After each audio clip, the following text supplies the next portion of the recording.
Hello there,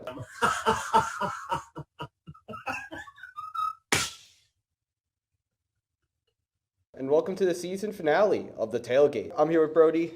Yeah, I'm here with Ashton. Fantastic. We're glad to be here. And for this final episode of Tailgate, we're going to pretty much be following up what we talked about last week. Because I don't know if it was either during the Sports Beat, which you can find on 90 FM, or on Thursdays, or if we talked about it on the Sports Hub. But, there's a lot of questions that were going into last week that we pretty much have answers for now. Some pretty good, some that make me very, very sad. It's in this very trying time.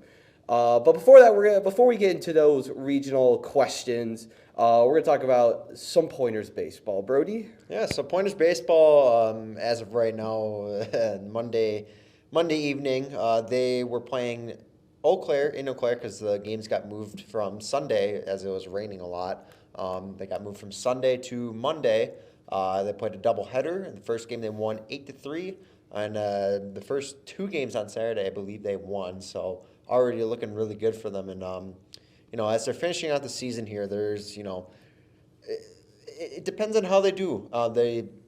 They're coming up against Oshkosh this next weekend, who is nationally ranked and probably the top of the conference right now. So a lot of questions remain whether they're going to beat them and make a run to the national title here, or maybe they lose out and it's a rough end to the season. But what are your thoughts on Pointers baseball right now? I mean, Pointers baseball. I think I said this last week too, but this is very reminiscent to me, at least, of last season and how last season went.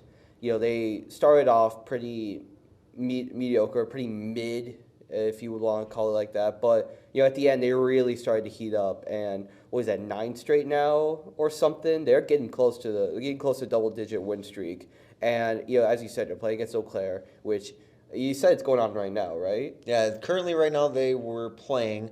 Okay. And Eau Claire is, I believe, the bottom of the conference right now. So like if things go to plan, it should be 10 wins straight. And if you could just end the season on a great winning streak, then most of the time, things are looking good for you when it comes to the postseason. Most of the time, I'll get back to that.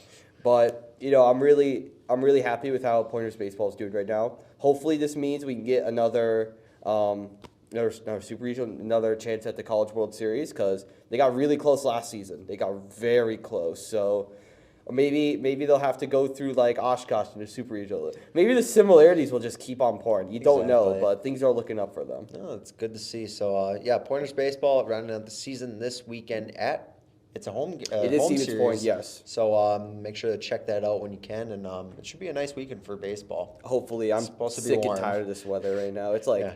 it's Rainy. like 40 degrees. It's windy. Rainy. It's cloudy. Things have just not been great. Speaking of things that have not been great, segue into Bucks basketball. Oh man. So I remember last week I ended with a lot of questions things were hopeful. Giannis was coming back, and things were looking good, and then the Bucks proceeded to lose 4-1. They proceeded to blow two Fourth quarter leads by double digits, and it's hard. This is very hard. It is hard, and realistically, you would love to have him back. Obviously, Yeah. would love to have him back, but the way they played, it just wasn't meant to be, I guess. And maybe it leaves a lot of questions, but as of right now, honestly, I'm kind of glad it's over, so I'm not so worried about them. I am too, and a fair bit of a content warning here, but I did see afterwards about Coach Budenholzer. Coach Budenholzer's brother died in a car crash during that Miami Milwaukee series. So you can kind of tell it gives a little bit of context to the series. Still wasn't great. But you can kind of understand that he wasn't. He probably isn't in the right space at the moment. You can kind of tell with the postseason, with the post game conference after Game 5, that he was just out of it. He was just not there. And again, you can kind of see it with you had 2 timeouts in the fourth quarter of Game 5, and you just didn't use it. And to many that's unacceptable. And to be fair, they're kind of right. but it gives a little bit of context. It gives a little bit of reasoning to that, to the sort of like tragic ending to the season. Because as well as like Miami won their first game against New York yesterday. Shout too. out to them. They're playing really well. They're playing extremely well right now. Big props to them. But it's like, yeah, you wish you could have him back, but at this point, it's like, just move on. Like, and I guess I'll ask you this real quick. How do they move on? Really, I mean, you could go back next season with the same team and try it all again, or you can maybe pick up some pieces. I've seen them floating around Damian Lillard to the Bucks. That would be. I've seen that before, and if that happens, oh baby. Yeah, I mean, I've been seeing that. Then the Bucks might have a legit reason to be a super team. Then Exactly. At that point, you may as well. Why not go for it? You got to compete with the teams like the Celtics, 76ers, and potentially Western Conference teams that you'll probably go up against if you have this kind of a super team. But the Bucks are really not known for having like. They're not known to be the. They're not known to have a super team. They're known to have maybe 3 superstars at most. 4 is pushing it. Yeah. So for them, they could splurge out and get a few superstars here and there, or they can just try to run it back next year and with the same team, maybe a few additions here and there. But I mean, as of right now, I mean, you almost gotta figure out what's wrong, but you also just kind of take it easy. Of course, it's off season. Now we just gotta, we watch the rest of the NBA playoffs. No stress. That's the only, sadly, the bright spot. Other people tell us it's coping, and maybe it is, but I don't care.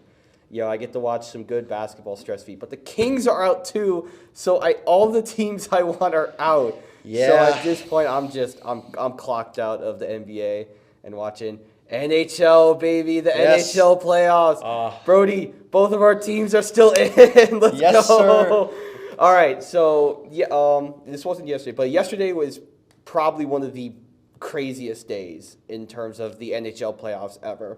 But before we do that, talk about your team. Talk about the Toronto Maple Leafs. Saturday night, the Maple Leafs were playing the Tampa Bay Lightning in Game 6. Game 6, yes. Game 6 in the Stanley Cup playoffs in the first round, which the Toronto Maple Leafs since 2004 have not gotten past the first round. They're known as giant choke jobs. Yes, exactly. In that case. And they have terrible luck every single year with it. They come so close and yet still fail somehow. But in overtime of Game 6, they seemingly won off a John Tavares tip into the goal. So shout out John Tavares.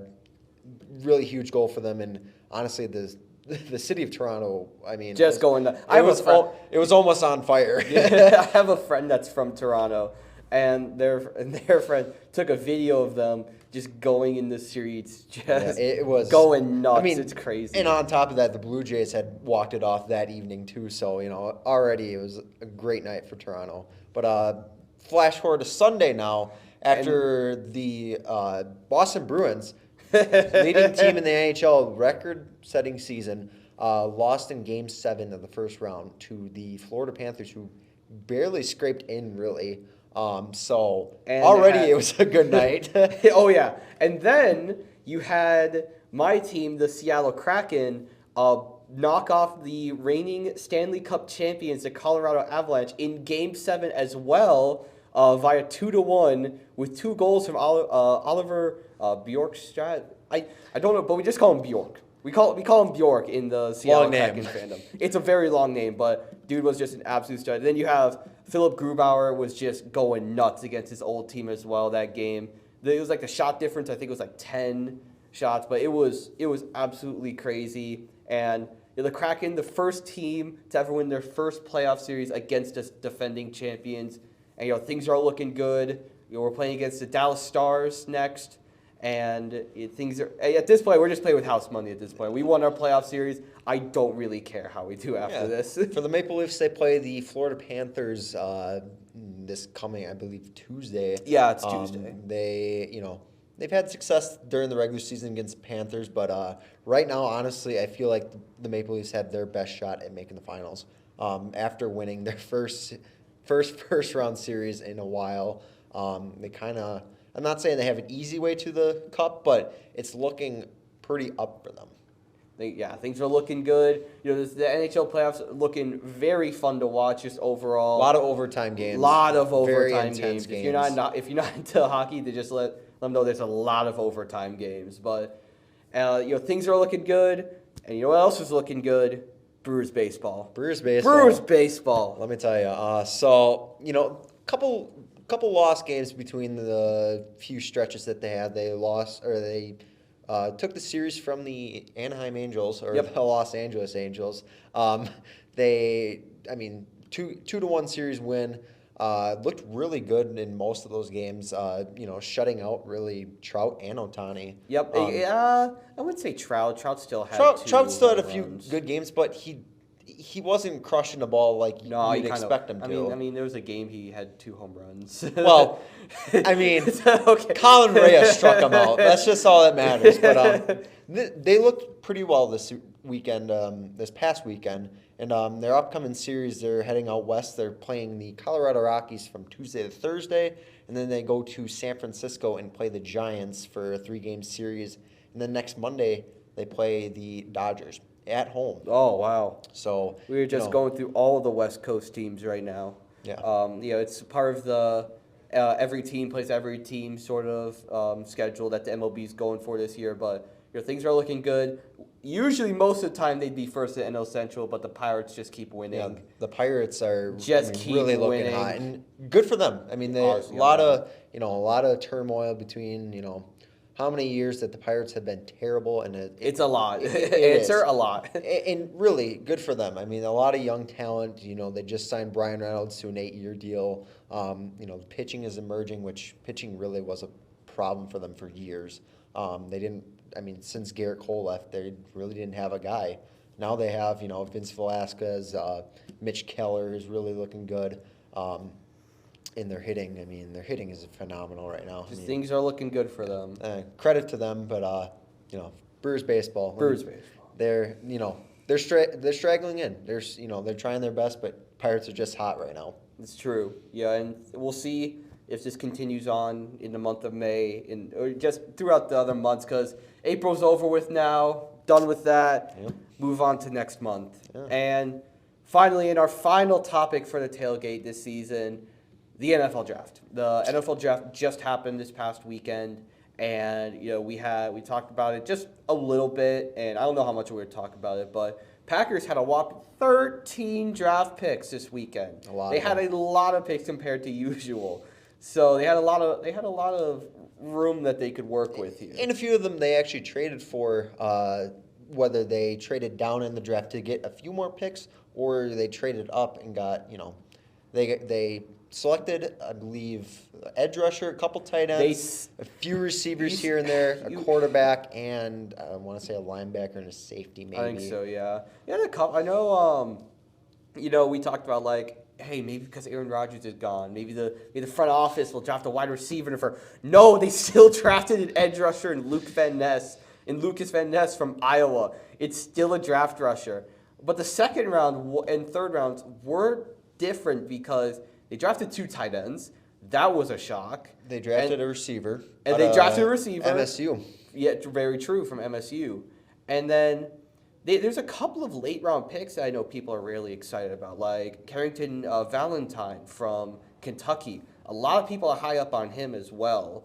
And it looks like from just a vacuum, this draft was really good for the Packers. But then you have edge rusher in the first round again that just keeps barring them down. That just have people's opinions on the Packers just stay there. And another opinion was the pick of the 5th round, Sean Clifford. The QB from Penn State. Yeah, QB from Penn State, who he had a solid, career at Penn State.